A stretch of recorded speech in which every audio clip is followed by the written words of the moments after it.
Anda kembali di Breaking News pemirsa, dampak gempa bumi mengguncang Flores. 4 penerbangan dari Bandara El Tari Kupang dibatalkan. Akibatnya para penumpang harus menunda bahkan menjadwalkan ulang keberangkatan mereka.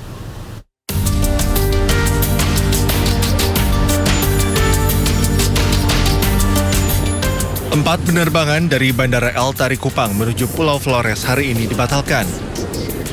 Rute penerbangan yang dibatalkan terdiri yaitu 2 penerbangan menuju ND, 1 penerbangan menuju Ruteng, dan 1 penerbangan lainnya menuju Bajawa. Pembatalan penerbangan ini membuat sejumlah penumpang harus menjadwalkan kembali perjalanan mereka. Saya hari ini mau ke Ruteng, tapi pesawatnya dibatalkan karena alasan cuaca buruk. Jadi tadi dari pihak maskapai sampaikan bahwa penjadwalan ulang untuk besok. Jadi kemungkinan terbangnya besok. Kami tetap menunggu. Meski demikian, aktivitas di Bandara El Tari Kupang masih berjalan normal. Bandara pun tetap digunakan untuk melayani penerbangan ke wilayah yang tidak terdampak. Dari Kupang, Nusa Tenggara Timur, Eman Suni, iNews melaporkan. Tangani korban gempa NTT, Kemenkes membentuk tim Health Emergency Operation Center. Selain pendataan korban dan infrastruktur, tim tersebut bertugas memetakan serta menyiapkan kebutuhan tenaga kesehatan.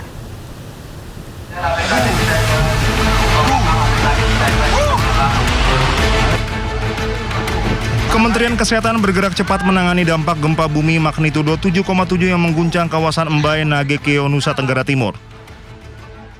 Sebagai langkah tanggap darurat, Kementerian Kesehatan resmi membentuk tim Health Emergency Operation Center guna mengkoordinasikan seluruh penanganan medis di wilayah terdampak.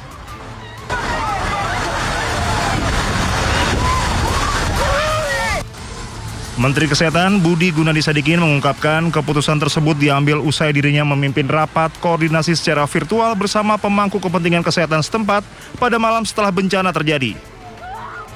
Tim ini memiliki serangkaian tugas krusial dalam respon awal pasca bencana, yakni mengidentifikasi para korban secara cepat dan mengidentifikasi kerusakan fasilitas kesehatan di lokasi bencana. Selain pendataan korban dan infrastruktur, tim ini bertugas memetakan serta menyiapkan kebutuhan tenaga kesehatan. Meski ketersediaan nakes lokal terdaftar cukup, Kemenkes mengantisipasi kemungkinan para petugas medis tempat turut menjadi korban gempa. Keputusannya, kita membentuk Health Emergency Operation Center.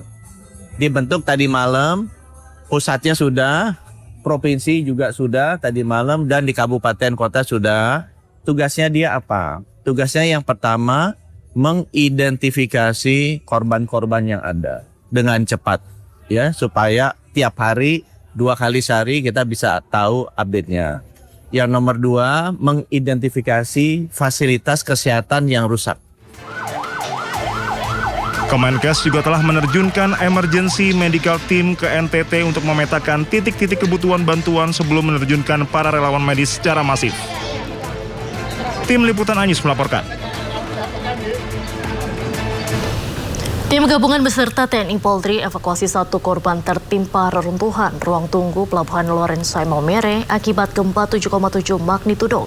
Kapolda NTT menegaskan akan bergerak cepat dan responsif untuk keselamatan masyarakat.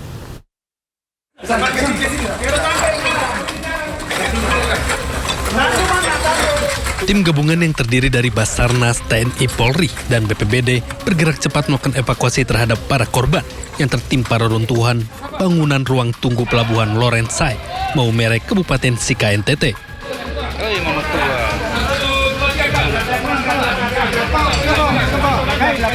Insiden ambruknya atap dan tembok bangunan tersebut terjadi mendadak saat area ruang tunggu dipadati oleh para penumpang dan warga.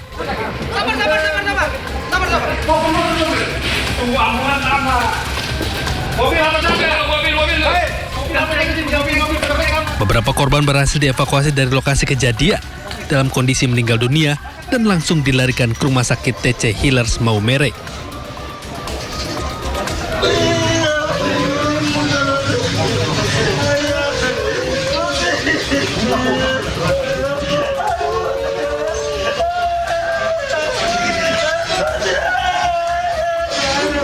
Kapolda NTT Irjen Pol Rudi Darmoko menegaskan seluruh unsur terkait terus bergerak cepat dan responsif dengan mengutamakan keselamatan masyarakat.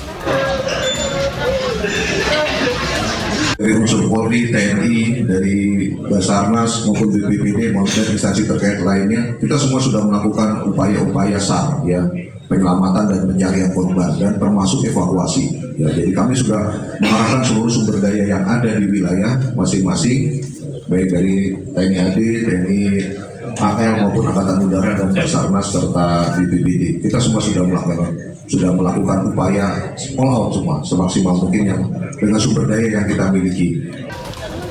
Hingga saat ini tim gabungan masih berada di lokasi untuk mengamankan area pelabuhan. Tim Liputan iNews melaporkan. Ribuan warga mengungsi di Stadion Gelora Samador Momere pasca gempa mengguncang Kabupaten Sika, Nusa Tenggara Timur. Warga mengaku enggan pulang lantaran khawatir terjadi gempa susulan. Sebanyak 1.179 jiwa dari 307 kakak mengungsi di Stadion Gelora Samador Momere. Warga memilih mengungsi lantaran takut gempa susulan. Banyaknya jumlah pengungsi dan minimnya tenda membuat sebagian pengungsi tidur di luar tenda. Warga berharap pemerintah mendirikan tenda tambahan mengingat jumlah pengungsi akan terus meningkat.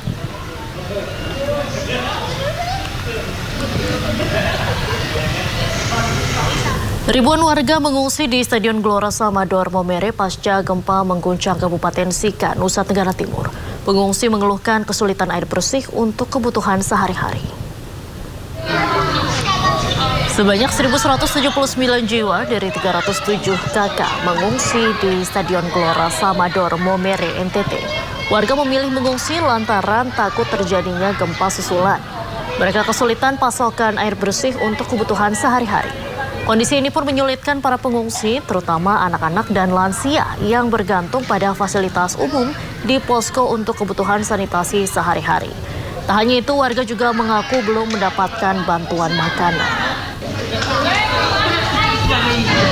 Kekurangan air, Pak. Mama, mereka ke WC air ada atau tidak ada? Begini so habis. Air pagi ini tidak ada? Iya. Tidak ada pagi ini? Iya. Di WC? Berarti? Iya. Di sebelah sana air kosong. Air kosong ya? Iya. Berarti tidak bisa WC berarti? Nah, hanya kami buat air kecil-kecil. Jadi memang air di WC tidak ada ya? Tidak ada. Kalau makan minumnya? Itu. Makan minum pagi ini kami. Menko Bidang Pembangunan Manusia dan Kebudayaan Pratikno memimpin rapat koordinasi penanganan bencana gempa bumi Flores di Labuan Bajo, Manggarai Barat, NTT. Pemerintah mempersiapkan sejumlah posko. Posko-posko yang tersebar akan mengawal sinkronisasi program untuk tanggap darurat. Rapat koordinasi ini dihadiri sejumlah menteri dan pejabat terkait. Saat ini di masa tanggap darurat, selain fokus pada masyarakat terdampak, pemerintah juga akan segera memperbaiki infrastruktur terdampak. Penanganan ini untuk mempercepat pemulihan wilayah terdampak bencana. Setelah rapat koordinasi, menteri dan pejabat terkait akan berpencar ke wilayah-wilayah terdampak. Dalam tahap tanggap darurat ini yang utama tentu saja adalah menyelamatkan warga yang terdampak, kemudian mengembalikan infrastruktur yang rusak agar segera fungsional, apakah itu jalan, jembatan, rumah sakit, listrik, kemudian juga jaringan internet, ya, dan lain-lain itu recover dalam waktu singkat-singkatnya sambil tadi kita lakukan pembangunan pemulihan yang lebih permanen, dan kita tentu saja tidak hanya ingin membuat pembangunan itu kembali seperti semula, tapi kita juga berusaha untuk membangun. Pemirsa Breaking News masih akan kembali sesaat lagi, tetaplah bersama kami.